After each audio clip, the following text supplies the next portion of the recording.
சிங்கமுனரி அருகே சப்பாத்திக்கள்ளி பழத்தில் இருந்து பக்க விளைவு இல்லாத நிறமிகள் தயாரிப்பை கண்டுபிடித்த அரசு பள்ளி மாணவிகளுக்கு தமிழக அரசு பரிசுத் தொகை அறிவித்துள்ளது.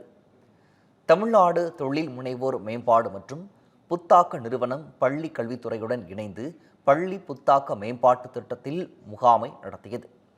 இதில் மாநிலம் முழுவதும் இருந்து 46,000க்கும் அதிகமான மாணவர் குழுக்கள் பங்கேற்றன. அந்த வகையில் இதில் பங்கேற்ற வலசைப்பட்டி அரசு உயர்நிலைப் பள்ளி மாணவர்கள் சப்பாத்திக்கள்ளி பழத்தில் இருந்து பக்க விளைவு இல்லாத நிறமிகள் தயாரிப்பை கண்டுபிடித்து அசத்தினர்.